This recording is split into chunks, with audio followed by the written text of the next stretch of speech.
Welcome to the Net Profit Podcast with Ryan Kibler, your net profit CFO, helping business owners like you grow their net profit one episode at a time. And now your host, Ryan Kibler. Hello, and welcome to another episode of the Net Profit Podcast. I am your host, Ryan Kibler, the Net Profit CFO. Today, I've got Dr. Rachel on with RB Strategies. Dr. Rachel and I had a great conversation before we started the show and the first couple of times that we met. And I am excited to have Dr. Rachel on today. She really helps law firms with change. And I think that is just that statement itself is everyone knows it's a big task and that she takes on a heavy workload to help law firms with change because most of us don't love change, but really helps law firms respond better to change. And so, Dr. Rachel, I am excited to have you on today. Thank you for coming on the show. Oh, Ryan, thank you so much for having me. I'm really excited for our conversation. Yes. So give my audience a little bit of your backstory. Tell us how we got to where we are today and just kind of give us a little bit of your background. Yeah, so hitting the highlights, whenever I'm asked, how did you get into this work? Like organizational behavior, IO psychology, change management. My kind of initial snarky, because I like to keep it real, answer is I worked for some jerks, which is the tame way of saying what I usually say. But then I worked for, some really great people. One of my best jobs I ever had was actually at a law firm, was supporting an attorney in their growing practice. And then I, worked for some folks that were good at managing self-starters, but not necessarily folks that were just needed more pushing. And I worked across industries. I've been the recipient of organizational changes, the driver of organizational changes, and things in between. And what I found I've always loved studying human behavior. Even back when I was doing for fun classes in psychology on the side back in high school and then theater. Theater is the study of human behavior. I've always been curious about what makes us tick, why you can do something that I can't, or I think I can't, right? Why you thrive in one situation and I thrive in that. It's just always been interesting to me because for the most part, we're all the same, except the pieces that are unique are unique enough where we're completely different, right? And organizations then are just a bunch of people doing their people thing everywhere, for better or worse. And so, organizations are people. The people in the organization create the culture, usually leaders, but people have a reinforcing, the staff still reinforces it, right? Or not. And when you want to drive organizational change, you look at the people, the individuals, and then the group, how they interact together. So just picking that all apart, as soon as I discovered that there was this whole other discipline, I always say we have a marketing problem. Most people don't know that we're there. But when I found that, I ran as fast as I could because I was just so fascinated by why do so many people feel like work sucks and kills them? And how can we make that not happen? So that kind of pulls us here today with the work. And, a lot of firms don't look at both, I say the forest and the trees, right? They're either looking at individual behavior change, maybe some teams, or then there's other people looking at systems. And you really need to do both. You can't do any sort of change or manage change, ideally lead change, if you're not working at every level. Yep. And definitely, I think that last part, really good summary of what you're there for is both the culture and then also the operations to go with it. Right. Mm-hmm. And, Yeah. One kind of feeds the other. And also if one of them is broken, the other one is kind of broken too. Yeah. I say that, I grease the gears of operations. So for firms that are already working with somebody who's running an EOS type or has a COO fractional in-house, if you're already running that, if you're not running that, you need it. If you are, amazing, but why are people not buying in? Why is it not working? The best laid plan goes nowhere if people are just absolutely not doing it, or I'm going to half-ass it, right? So I come in on the behavior piece to make that plan work, to make that operating plan work. So I often say, so for me, organizational behavior, which is my niche focus, is the grease to those gears of your strategic plan or your operating plan. Yep. Love that. That's awesome. And I think it's obviously very, very needed in the marketplace. If you're listening and you're working in a law firm or own a law firm, or if you are a service provider like me and you work with a few law firms, you're going to recognize that very, very needed in a lot of different situations. It's not just, oh, we added an additional partner or Yeah. we went through a merger and acquisition. I think it's needed, across the board a lot of times. Yeah, we work, there's people could be going through both. It's easier to think of two buckets, right? So there's the change event, if you will, where it's the merger, the reduction in force, and like the managing partners, some have retired, you have a new person or persons, right? Any of those things, right? A new CRM, even, Yeah. whatever it is, right? Digital transformation, AI, any of those things, this change event. And then there's just increasingly for everyone, right? There's like constant change. Every day is whack. Like I describe it sometimes with my clients, like every day is whack-a-mole. You're running out of hands and mallets. Maybe you're playing with your feet. You're just like, what is the deadline? What needs what? And you're just constantly pivoting. And, law firms especially are dealing with that because just the inherent nature, like the practice itself is inherently reactive, and so with the changes in society, adding to that, the changes in generational expectations, it's just one thing after another, right? And then to kind of a part of the conversation we were having before we started, right? We all want it now and yesterday. And so clients, I really hoped for my attorney, I am not this client, but like, all of the clients, like, I want it this way yesterday, but also maybe like this. No, actually, I wanted that. Okay, why isn't it done? And you're just trying to manage all of that on top of your personal life too, if you have one. Yes, for sure. And let's dive into that last piece. I mean, Yeah. getting things done and, Yeah. you know, we're all coming off of a holiday here. You and I Mhm. were talking about that, right? We're just coming off of Yeah. Labor Day. Like just being in the routine and getting things done, any kind of small disruption just Yeah. seems to throw everybody for a loop these Yeah. days. Yeah. Yeah. Yeah. I mean, there's like two potential situations here, right? And just to go like extremes, I mean, there could be like many small, but like just to, one is this, like we were talking like productivity anxiety, where no matter how much you are doing, it is never enough. I just put out an article on my website about this, right? Where that is, that is not the same as like drive. Like, oh man, I bet I could like level, like, cool, tomorrow I'm going to tackle this. I bet I could do it this way. Like, what's next? It's like your self worth is like depleting because you are not getting enough done. It's more of a fear based Yeah. drive. And so that becomes extremely unhealthy for you physically, mentally, emotionally, for your relationships in and outside the office. It impacts decision making. So now we're moving into like ethics and just the delivering your best representation for your client, your best work. It also impacts your leadership ability. Now, some of you may, I imagine anyone listening to this is looking to build and grow and looking to be in that leadership position if they are not already. So, I do recognize that some are, maybe some associates, we have a trend that they don't want to be leaders. I'm not speaking to them, but you might want to. But the leader, if you're in a leadership position already, that erodes the trust that your staff has in you because we have these things called derailers, right? Our strengths become weaknesses. The diligent becomes the micromanager. The passion becomes the angry, the excitable, the fly off the handle, and so on. And so we all have it. This is one of the assessments I use is measures that. So we can see, okay, so when you're under pressure, here's what can happen if you don't manage yourself. Now let's practice the skill of managing yourself. Your values become biases in decision making and hiring, right?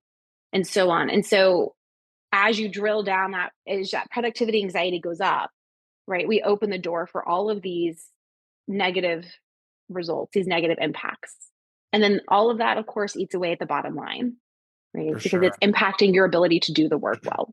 The other is like, I'm afraid of the disruption, so I'm not going to take it. So the other thing I hear often is like PTO fear or PTO guilt.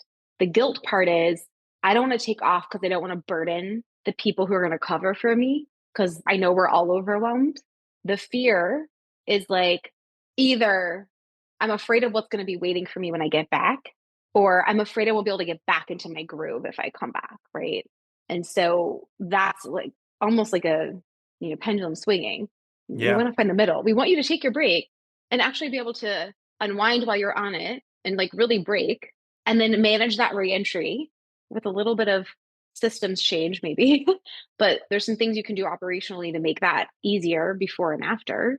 But then also kind of internal self-talk, like your self-talk, giving yourself some grace if it takes you a couple of days, right? I was sharing like my own. I'm happy to talk about that. But it's, yes, it's systems, but it's also like your ability to manage yourself. And that last part is a lot of what I train on. Yes. And let's go back to productivity anxiety for a minute. Sure, yeah. Couple of exercises or things that you can do to kind of fight that. And what would you recommend? Because I have a couple of things that I think that I do, but I want to hear what you would recommend first, and then I'll share. Yeah, sure. So I think the first thing is going to be, asking yourself why, like, where is this coming from? Right. So before I start saying things like do this breathing exercise, right? Or, there's a lot of tools available. Not everything needs a hammer. So I would start by saying, like, is this actually productivity anxiety? Right. The, what am I feeling? Why am I feeling it? Right? What is a story I am making up about it? How true is that really? What's another way to look at this? Right? Then the reframing is like the main tool, but other kind of biteable actions, if you will, can you rethink breaks? And I'll explain a couple of different types as kind of productivity tools rather than failures of being productive or like, yeah, inability to be productive, right? Rest is an activity, right? Yep. We think sleep is just like, I'm not doing anything. Like, no, your body is very much doing things when you're asleep. It's just not emailing people. Like breaks you need a little throughout the workday, right? Micro, meso, macro. You want to get all nerdy, pull some economic terms. You need those little breaks throughout the workday. Micro breaks can be 20 seconds. I don't care what you do, just don't do work. 20 seconds to 5 minutes. Macro would be, or, like a meso would be, right? Like, okay, I actually use the weekend for a weekend, even just a Saturday, half a Saturday, start small. And then yes, I took my PTO, my like bigger break. Celebrate progress, not just completion, right? Those large tasks that start to feel really overwhelming. What is the first step I can take here? Just focus on that. And then, we talked about this a little bit before, like just remember that excellence and perfection are different words. They're not the same, right? So I am all for striving for excellence. Like I have high standards for myself. I have learned over time not to hold other people to my personal standards for myself, right? Yep. Which is hard in a whole other conversation. It doesn't mean you don't hold people to performance standards in the workplace. So that's not what I'm saying, just to be clear, right? Which is why that's a whole other topic. But within yourself, for yourself, you can set the bar high for yourself, but recognize that perfection is impossible. And chasing it is kind of futile, would be the nice way to say that, right? So, where for you is a difference between excellence and perfection? And then the last thing, now you don't even have to read my blog. The last thing is going to be like with you and your team, if not just yourself, what do you mean by productive? Because that can mean different things to different people. Yeah. Very powerful. Yeah, I think for me, Yeah, I would love to hear. I don't want to spend a ton of time talking because I'm interviewing you, but I think for me, I have productivity anxiety and I just roll with it. I just have tools that I use to make myself feel good about what I've gotten done. Yeah. So I do two things. Number one, I have a to-do list. That's for my normal stuff, right? Like Yeah. client meetings, client prep, things like that I know, like the inside of the business I got to get done. I have a to-do list, and then there's a section that's done. It's a Word document, so when I get things done, it's cut from the to-do, pasted down on the done, kind of Mm-hmm. like crossing something off a list, right? So, and then I have to start a new one of those usually every month or every other month because it just gets so long. Like I get tired Sure. of scrolling, right? Like from my to-do section Yeah. down to Yeah. my done section. And then the on the business stuff, Yeah. every week on Mondays after my work day is done, typically 6:30 on Mondays, I go in, fill out a form with the date. What did you get done last week? Mm, What are you doing this week? What's on your do not do list? I love So that. usually I wait for, and this is like on the business stuff, right? Bigger Hmm. projects. What am I doing this week? I'm typically picking my top two only. Um, Yeah. and then typically I review that like every quarter. Again, it's a form, so it all goes into a Google Sheet. And one of Hmm. the things that I'll do is just kind of review, like, look at what I got done the last 3 months, right? I Yeah. feel like if we don't do something like that, I think Yeah. as humans, we don't realize the progress that we're making. I feel like. 100%. No, 100%. Those are all excellent. And I would just like whether somebody's feeling like those are excellent tools just for anybody to use to manage the goals they have for themselves or their work. And so I would encourage everyone to like listen to those and think about which ones might work for their situation, right? That they are not always already using, but then just make a distinction for people in case it wasn't clear. There is a difference between being, again, like productive and productive anxiety. Like the anxiety piece is what we're talking about. That's the Sure. or what we're distinguishing, right? Like the anxiety piece is like you can't go to bed because your mind is like, oh my god, I suck, I didn't do this, and it wasn't perfect, and like how did I not get also that done? I need to do this, I need to do this, and there's like 6 books I need to read, and like it's that as opposed to like wish I didn't get enough. I did not get done everything on Tuesday that I wanted to get done. I was like, oh man, well I had a project that took longer than I thought, and then I needed this, and a couple of things came up. I had to put out some fires. Amazingly, I caught up on Wednesday. Great, right? Now, that productivity, if it was productivity anxiety, it would be like I would be beating myself up, or I probably would not have gone to sleep until all of the things on that list were done, Yeah. plus more, right? As opposed to like, all right, today did not go the way I thought it would. It'll be there What do tomorrow. I move over? It'll be there tomorrow, right? Was any of it emergency? Did any of that really have to get done on Tuesday? The ones that did, I got done. The ones that didn't, I pushed. And it's giving that yourself that grace to manage the list and know, okay, I know my strategic goals. These are the fires that need to be put out today. It shifted a few things. I'm still allowed to go to sleep, brush my teeth, floss, get a workout in, chew my food, right? And pat the dog on the head, right? Or whatever. Yeah, I think that's one thing that's crazy that I found. It's amazing. Like if you sit down to start your week and you make a list of like, here's 10 things that I think that I need to do, Hmm. and then you prioritize and you're like, okay, one and two have to get done. Hmm. It's amazing to me like how long items 3 through 10 can sit on the to-do list and like nothing goes wrong. Like Hmm. nobody's coming to beat down your door, like nothing crazy happens, right? Yeah. Like Yeah. I just remember first, when I first started doing this process, and I just remember like doing the top two and letting, if I got to number three after I got one and two done, okay, great. Yeah. But otherwise, like letting 3 through 10 sit. And it Hmm. was amazing to me like how many weeks went by, right? And you Yeah. could pick up like that's been on my list for like 5 weeks and nothing crazy's happened, right? Yeah. And Yeah. nothing blows up. No, and it also I think gives you space because maybe in that time you realized like, oh, things were still shifting. Had I done that, that would have been I would have had to redo it or I would be pivoting again. And so it's not that oh God, that idea I never executed. It's like, okay, that was maybe instead of like the thing, it was the start of a thing. What's the new thing? How can we take this further? Right? It's just giving yourself some grace, I think, is the through line here, which is a broad statement. And then how do you do that? Well, that's often where coaches, trusted advisors, mentors, therapy, depending, like that's where that work comes in. For Um, sure. Yeah. And let's get into the second part. You were kind of talking about yeah. like excellence and perfection, right? Uh huh. I think really hard for some people. Some people label Yeah. themselves as perfectionist, right? Like Hmm. one of my favorite sayings is, perfection is the enemy of progress, right? Yeah.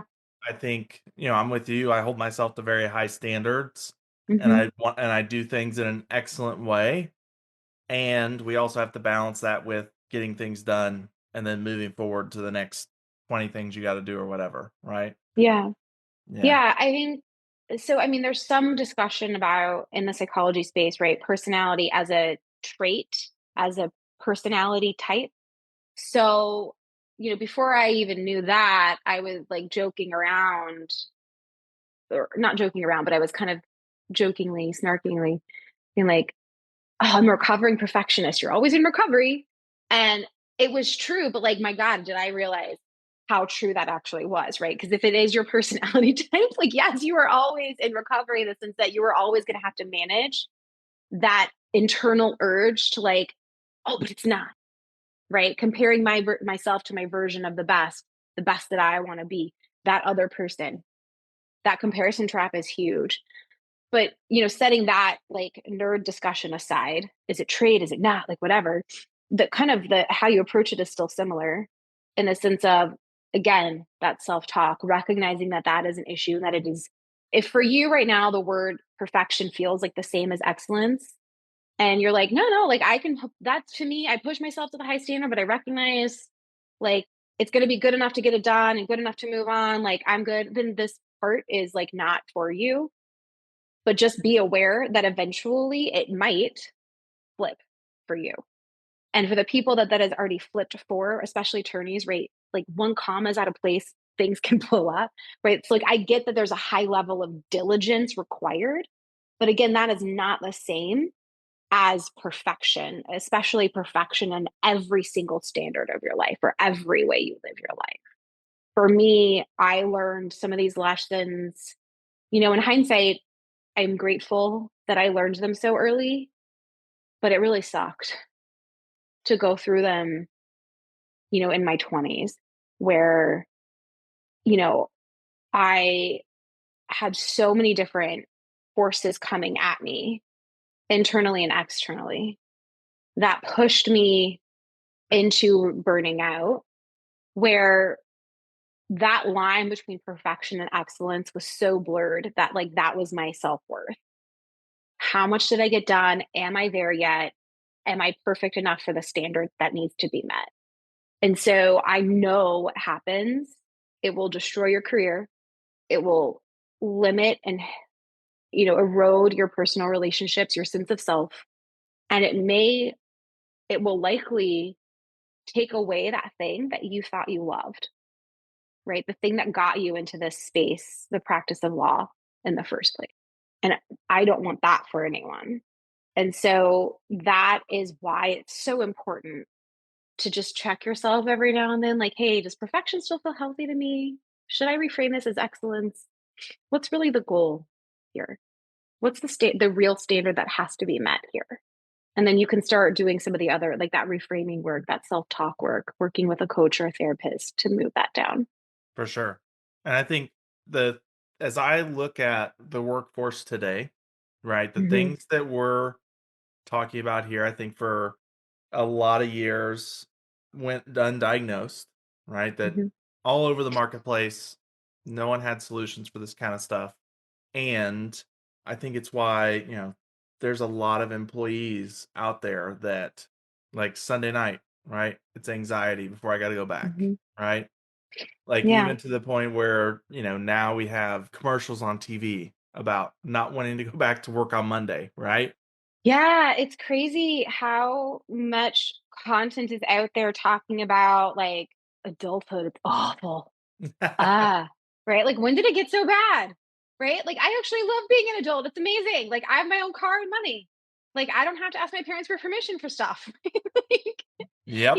like that thing that we've been waiting for, but we kind of, so yeah, society's a role, like, all, yes, yes, yes. But like, also, we find where you can take control. If you don't like what you're doing, do what you can to pivot it or change it. Work with someone to help you reframe it. And not everything is, and some people may be annoyed with that because I just put the onus back on you and you're feeling tired. But we are all in the end responsible for our situation to the extent that we can be. There's always something that we can take control over. The other thing when you were saying that, I wanted to make sure is, burnout, a lot of what we're talking about, like, so when I say productivity anxiety, I don't mean diagnosed anxiety. Burnout's not a medical condition. It's not a mental health disorder. It's a stress response. So, please, that's why I'm saying coaching or therapy, coaching and therapy. Like, therapy is like past, present, coaching is present future. You can do both together. I have therapist colleagues who would also say that, and therapy is for kind of folks who do have a diagnosed like DSM-5 depression, anxiety, like anxiety, not anxiousness, right? Like there's you need support for functioning. Whereas coaching is like high functioning, but like kind of just need a place to like brain dump, work through it, share the mind chatter, right? Figure out the strategies. How do I get from here to there? And so it is important because I wouldn't want people to feel like they have to wait until it's a diagnosed For sure. situation to reach out to someone, or who feels like therapy, there's still a stigma, right? If that feels like, work with a coach, start with a coach, make sure they're credentialed, Sure. both sides, right?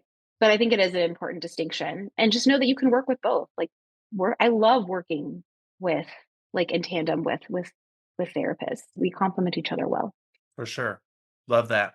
Very important distinction. Love that. Yeah.